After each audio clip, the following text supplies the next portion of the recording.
রাশিদ খান, বর্তমান বাস্তবতায় বিএনপি বলছে জনগণ ভোট দিতে মুখিয়ে আছে, ফলে দ্রুত নির্বাচনই একমাত্র সমাধান। জামায়াত বলছে পিআর পদ্ধতিতে নির্বাচন হতে হবে। এনসিপির দাবি আগে বিচার সংস্কার, এরপর নির্বাচন। এই যে ত্রিমুখী বাস্তবতা, এই বাস্তবতার নিরিখে ফেব্রুয়ারিতে নির্বাচন বিলম্বিত হবার কোনো শঙ্কা তৈরি হয় কিনা? ধন্যবাদ সবাইকে। গণ অধিকার পরিষদের পক্ষ থেকে শুভেচ্ছা। আমার মনে হয় যে ভাই যেটি বললেন তিনি তো আসলে সরকারের প্রতিনিধি। মানুষ ভোট দিতে মুখিয়ে আছে, অর্থাৎ বিএনপি যে কথা বলেছে ভাইয়ের কথার মধ্যে আমি কোনো পার্থক্য পাইনি। এবং আমিও তো মানুষের কাছে যাই, গণসংযোগ করি। মানুষ আসলে নির্বাচন চায় এবং নির্বাচনের আগে মানুষের প্রত্যাশা বিচারের একটা প্রক্রিয়া সরকার মানুষকে দেখাক, অন্তত দৃশ্যমান কিছু বিচার করা, যারা বড় বড় অপরাধী ছিল তাদের বিষয়ে সরকারের কার্যকর যে পদক্ষেপ সেটা মানুষ দেখতে চায়। এবং ঐক্যমতের ভিত্তিতে যে রাষ্ট্র সংস্কার ইতিমধ্যে জাতীয় ঐক্যমত কমিশন দলগুলোর সাথে আলোচনার ভিত্তিতে তারা মোটামুটি একটা মীমাংসার জায়গায় এসছে। তো এই মীমাংসার জায়গায় আসার প্রেক্ষিতে তারা সংস্কার চায়। সরকারের পক্ষে যতগুলো সংস্কার এই সময়ের মধ্যে বাস্তবায়ন করা সম্ভব সেটি সরকার বাস্তবায়ন করবে। যতটুকু পারবে না পরবর্তী সরকার আসার পরে যাতে করে এই সংস্কার বাস্তবায়ন করে সেই লক্ষ্যে তাদের কমিটমেন্ট নেওয়া, তাদের লিখিত বক্তব্য নেওয়া, তাদের স্বাক্ষর নেওয়া, অর্থাৎ যত ধরনের আইনগত প্রক্রিয়া আছে সেটা সরকার অবলম্বন করবে। অর্থাৎ মানুষ সংস্কার, বিচার, নির্বাচন তিনটার প্রতি কিন্তু মানুষের পূর্ণ মনোযোগ রয়েছে।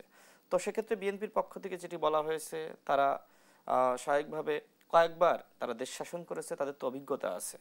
জামাত ইসলাম তারা নতুনভাবে যে দাবি উত্থাপন করছে যে নিম্ন কক্ষে পিআর, দেখেন এর আগে কখনোই জামাত ইসলাম কিন্তু এই বিষয়ে বক্তব্য দেয়নি।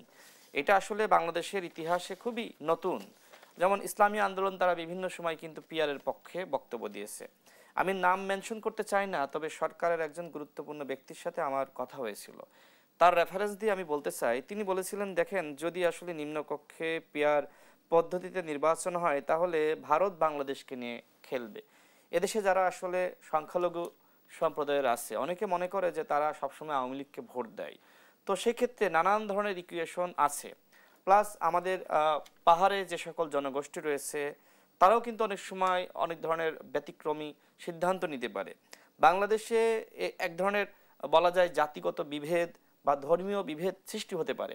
হিন্দুরা মনে করলো যে আমাদের হিন্দু ভোট এইভাবে অমককে দিতে হবে, মুসলমানরা মনে করলো যে আমার ভোটগুলো অমককে দিতে হবে, খ্রিস্টানরা বলেন, বৌদ্ধরা বলেন বা অন্যান্য যে জাতিগত সম্প্রদায় আছে, এইভাবে কিন্তু একটা বিভাজন বাংলাদেশে সৃষ্টি হতে পারে।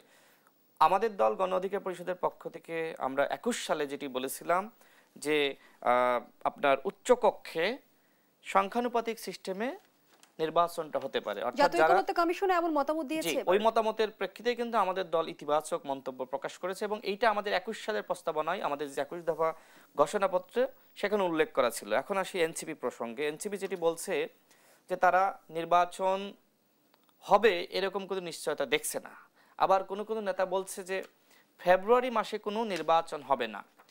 কিন্তু সরকারের পক্ষ থেকে বলা হয়েছে, বিশেষ করে সর্বপ্রথম প্রেস সচিব তিনি মাগুরায় গিয়েছিলেন, সেখানে গিয়ে তিনি একটি গণমাধ্যমকে সাক্ষাৎকার দিয়েছেন যে ফেব্রুয়ারি মাসে ইলেকশন হবে, এই নির্বাচন কেউ প্রতিহত করতে পারবে না।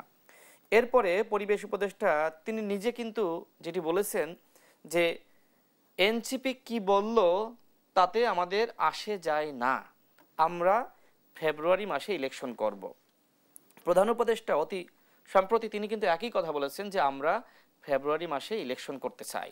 সরকারের পক্ষ থেকে নির্বাচন কমিশনকে একই ধরনের নির্দেশনা দেওয়া হয়েছে। এবং আমি যেহেতু 2018 সাল থেকে আন্দোলন সংগ্রামে সক্রিয়, সরকার বলেন বা আপনার যারা বিরোধী দল আছে বা যারা ফ্যাসিবাদ বিরোধী শক্তি আছে সবার তো আসলে সবার সাথে এক ধরনের সংযোগ আছে। সেই জায়গা থেকে আমার কাছে যতটুকু তথ্য রয়েছে যে সরকার আসলে ফেব্রুয়ারি মাসে ইলেকশনটা করতে চায়। অবগত আছেন, বিদেশি গণমাধ্যমকে দেওয়া সাক্ষাৎকারে প্রধান উপদেষ্টা যেমনটি বলেছে, বিচার ও সংস্কার না করে নির্বাচন হলে আবারও ফিরবে পুরনো সমস্যা। প্রধান উপদেষ্টা যথার্থই বলেছেন, কারণ দেখেন বিএনপি কি সংস্কার চায় না? আমরা কি সংস্কার চাই না? বাংলাদেশে যারা ফ্যাসিবাদ বিরোধী শক্তি তাদের হয়তো দাবির মধ্যে ভিন্নতা থাকতে পারে, কিন্তু সংস্কার ছাড়া বিচার ছাড়া নির্বাচন চায় এরকম একটি দলকেও দেখাতে পারবেন না। কিন্তু মূলত যারা আমরা রাজনীতি করি স্বাভাবিকভাবে আমাদের কাছে ভোট খুব ইম্পর্টেন্ট, আমরা ভোটের মাধ্যমে ক্ষমতায় যেতে চাই। তো সেক্ষেত্রে যতগুলো বক্তব্য দেখছেন যে অমুক দল বিচার চায় না, সংস্কার চায় না, তারা শুধু নির্বাচন চায়, এই কথাগুলো বলা হচ্ছে মূলত রাজনৈতিক যে প্রতিযোগিতা, ভোটের যে রাজনীতি, সেই জায়গা থেকে আমি এতটুকু চ্যালেঞ্জ করে বলতে পারি বাংলাদেশে সংস্কার এবং বিচার ছাড়া কোনো নির্বাচন হবে না।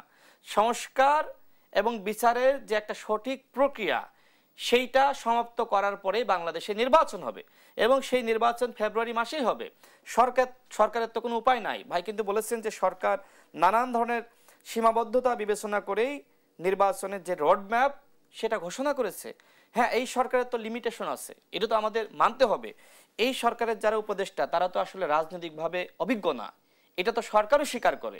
প্রধান উপদেষ্টা নিজেই বলেছেন যে তাড়াহুড়া করে যথেষ্ট যোগ্য ব্যক্তিদের মাধ্যমে আমরা এই উপদেষ্টা পরিষদ গঠন করতে পারিনি এবং এই উপদেষ্টা পরিষদের 1 বছরের যে কার্যক্রম, যেটি ভাই নিজেই বলেছেন যে হ্যাঁ অনেকের আরো অনেক প্রত্যাশা ছিল, আমাদেরও অনেক প্রত্যাশা ছিল। ডক্টর মোহাম্মদ ইউনূস অনেক পরিবর্তন করবেন, তিনি বাংলাদেশকে আমেরিকা ইউরোপের মতন সাজাবেন, বাংলাদেশের অর্থনৈতিক ব্যবস্থা চিকিৎসা ব্যবস্থা সিঙ্গাপুরের মতো হবে, কিন্তু তিনি পারেননি। এর দায়ভার শুধুমাত্র তার একার উপর না, তার যে উপদেষ্টা পরিষদ সেই উপদেষ্টা পরিষদের অনেক উপদেষ্টা ফাংশন করে না, অনেক উপদেষ্টার অনেক ধরনের চিন্তা, এইটা একটা ব্যাপার আছে। দ্বিতীয়ত বাংলাদেশের যে ব্যবস্থা আপনি দেখেন শুধুমাত্র হাসিনা পালিয়েছে, কিন্তু হাসিনার যে ফ্যাসিবাদী ব্যবস্থা এই সরকার কিন্তু সেই ব্যবস্থা ওইভাবে পরিবর্তন করতে পারেনি। হয়তো কোনো কোনো জায়গায় রদবদল হয়েছে, কোনো কোনো জায়গায় হয়তো নতুন নিয়োগ হয়েছে, কিন্তু ওই যে সচিবালয়ে যারা বসে আছে এদের অধিকাংশই কিন্তু আওয়ামী প্রেতাত্মা, এরা কিন্তু আওয়ামী লীগের আমলে সুবিধাভোগী।